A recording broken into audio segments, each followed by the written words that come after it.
Hey guys, Paul from Blue Line here. I wanted to go over today something that I had need to address with the spring and gas air rifles. A student came to a course recently, and him and apparently a good few people hold the misconception that you shouldn't be mounting scopes onto the spring or gas ram rifles, or what's termed affectionately as springers, because they either don't hold zero.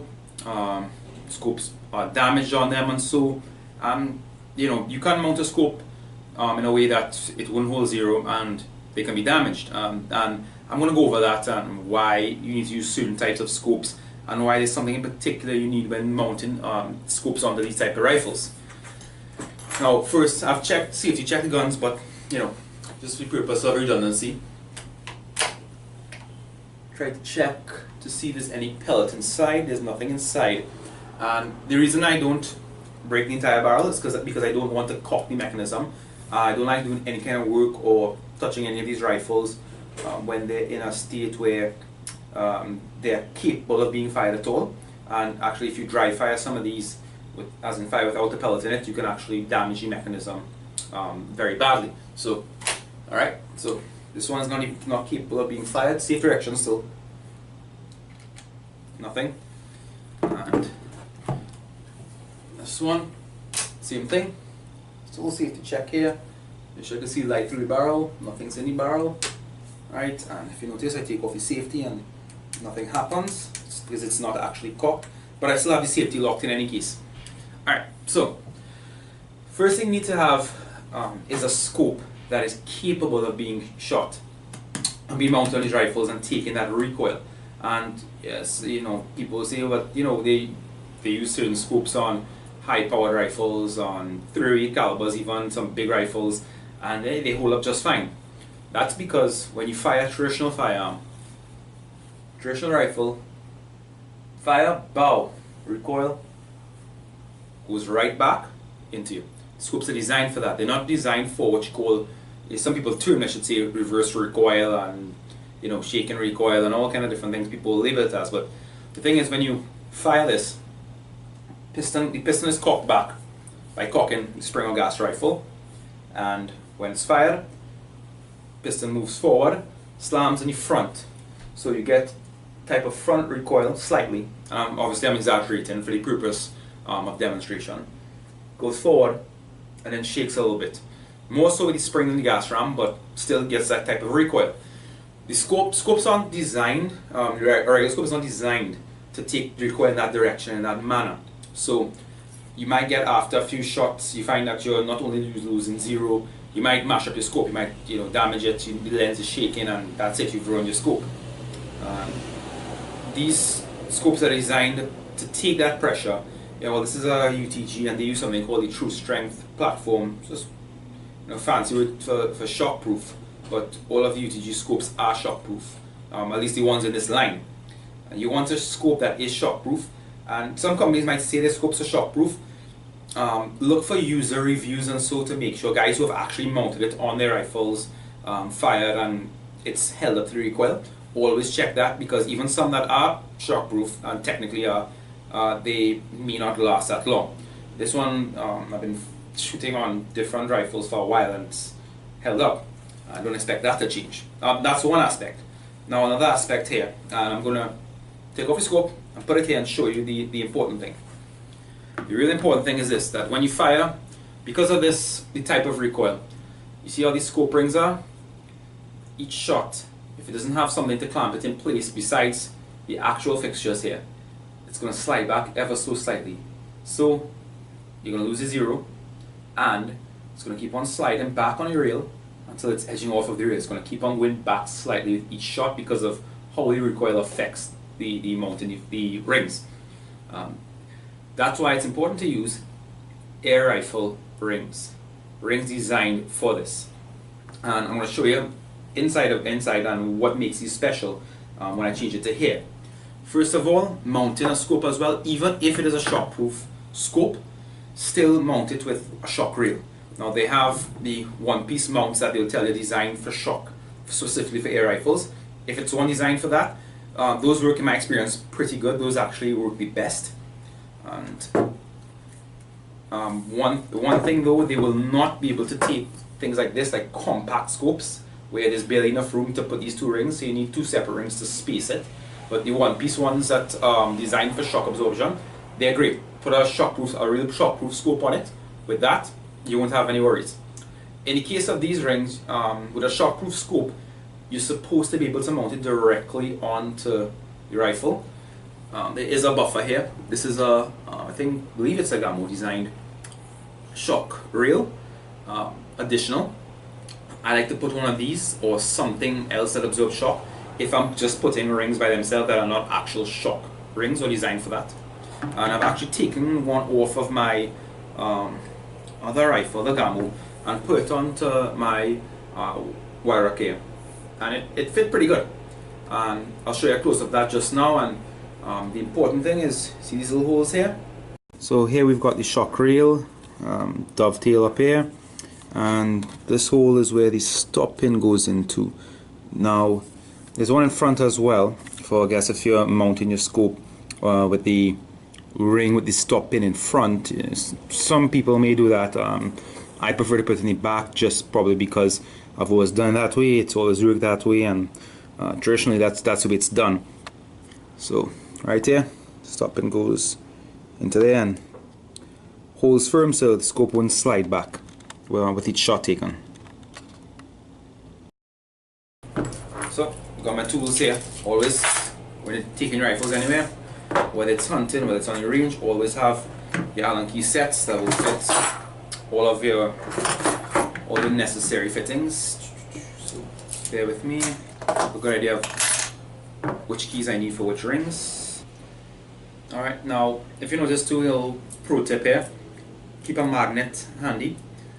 People tend to misplace these small screws and so just keep something to hold on to it. And don't be lazy and just take off the rings and just mount it back without taking off the top half of it to remove the scoop.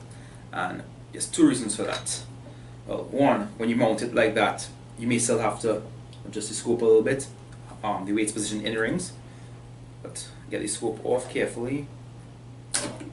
Alright.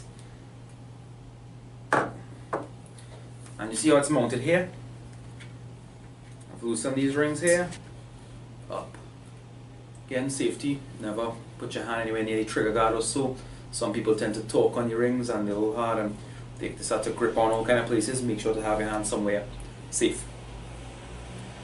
Alright, so I've opened this up, but this is still firmly in place. And here's the key. This one should fit it. No. That's this one here. My key went down into there and turning something up here. Now it's loose. It's what you call a stop pin, and this is why you need specific types of rings. This is what happens. You can actually, it's actually a screw and it acts as a pin.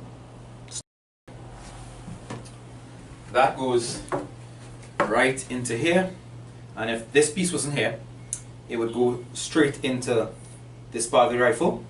As a matter of fact, the way this is designed, if you notice up here, it looks like there's a little bolt that actually goes right into the hole, into here for this unit to stay in place, so this can't move. So to avoid having the scope slide back with each shot, you need to have a stop pin. Some people put it on the back, some put it on the front. I prefer to put it on the back, and I'm going to install it now. So first thing you need to do is make sure your stop pin is retracted with your Allen key. Not sure how good you can see it from there. Alright. Doesn't matter if these are on the right side or left side. It really doesn't matter. I put it on the right side just because I'm accustomed to doing that. Alright. You try to have a little bit out to catch the hole there. There we go, right over the hole. So I'm going to screw it in, and it doesn't require much, just a few little turns. And it's, there we go. It's in. Even without these being tightened, this thing is not going anywhere. I'm going to hold up the entire rifle by it. It's not going anywhere.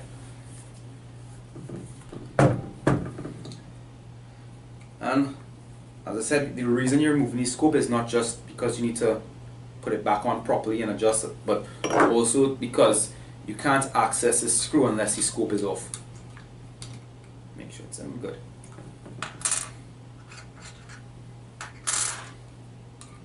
Then you tighten these here. There's only a stop pin on one, so don't worry if you get a set and you realize there's only one stop pin. There only needs to be one stop pin, and there's only supposed to be one stop pin. Second one wouldn't make a difference. Now, in the case of a single piece mount, some of them have stop pins. If it has a stop pin, definitely screw the stop pin in. In lieu of that, though, if it's a one-piece mount with 4 or 5 bolts going along the side, usually those I mount those on I always mount on another shock piece, but when you mount those and you screw those in, that one piece with 4 or 5 on the side, there's even one now with 6. When you torque that properly and you get that as tight as you can get it without cross-threading, without damaging it, I should say, that holds up pretty well. I've tested out on some really high recoiling guns in terms of the spring recoil. Those have held up really good even without a stop pin being in place. Once you're using 2 rings, gotta use a stop pin, gotta use a stop pin. And if that one with the single mount has one, might as well use it. So it's going like this, right here. I'll do my eyeballing of this to adjust it. And this is freehand, this is not, very scientific, but it gets me the general area, and I think, eyeballing to get close enough. And you gotta keep eyeballing a little bit while you're adjusting the scope rings on top, because that little bit of torque could turn it ever so slightly. And I've got a magnet here, all the pieces I need. So I'm just going to go and put this on quickly here. When mounting these, always make sure when mounting these that you put in a cross. So you're going to tighten one here, one here, one here, one here. I should say, sorry, an X. One here, one here, one here, one here.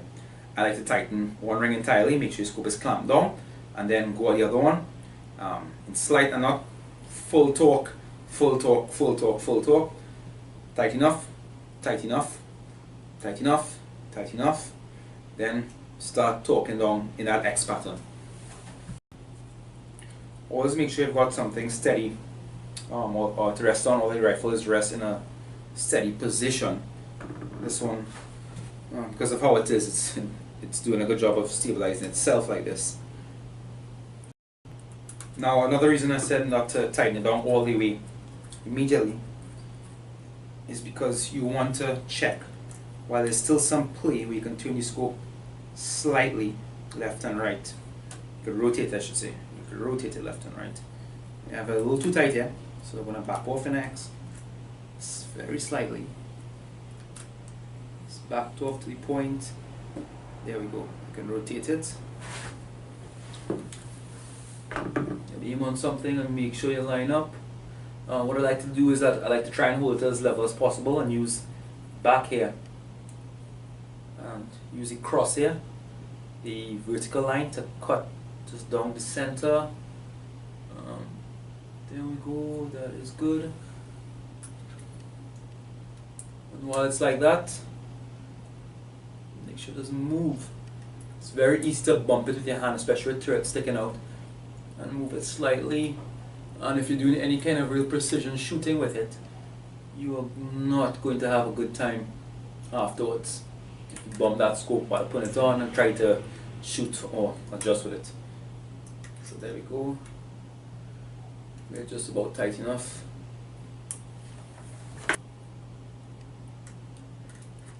I'm getting those front rings properly put on.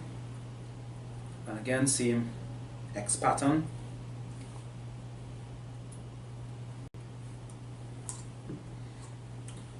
Alright, so just checking to make sure my scope isn't moving at all. Everything here is tightened as much as it's supposed to be. This can tighten a lot more. The important thing is not to over tighten. You gotta get really snug, but not go over where you hear that kind of click. that's going to be problems. Alright guys, so we have moved this UTG Bugbuster scope from Gamo to the Wyrock, and so I'm good. So now what's left to do? Go outside and zero it, and I've got another video on scope zeroing so you can check out. So successfully moved the scope from this Gamo to this Wyrock. Sounded pretty good there. Checked everything. Just to recap now, one, make sure you've got a scope that can take shock, not just by manufacturer's recommendations, that's important as well, but by people who have reviewed it and said, yeah, I've used it on springers, Magnum springers, you know, they've used it on really strong air rifles, and I mean by that I mean really strong spring air rifles, because PCP is technically recoilless. So UTG line and the True Strength platform, in my opinion, it's held up very well. They have a lot of other companies that make scopes, and just saying I'm not sponsored by UTG, nobody sponsors, not Gamo, not Wyrock. This is totally independent analysis of it. I found the UTGs are very good. Hawk has some really nice ones too, but that's more high end. Who else? They've got all these companies that would make good scopes. Make sure they're reviewed. Also, to make sure that the rings you have are adequate. The tube size, make sure it has that stop pin in it. That is very important. Or that it's a rail designed for shock of an air rifle, and it has those 4 or 5 bolts going across it if it is a one-piece type of scope mount. So if you enjoyed the video, give us a like, follow us, check us on YouTube, check us on Facebook, search Blue Line, facebook.com/BlueLineTNT, follow us on Instagram as well, BlueLineTT, and any questions you guys have to, want to throw at me, you want to request a video, anything like that, yeah, go ahead and hit me a message here, message on Facebook, YouTube, just get through to me any way you can, and whatever's sent, I'll take in consideration, and hopefully I cleared up any misconceptions people may have had about scopes on air rifles, especially these more high power type of spring rifles. So guys, thanks a lot, take care.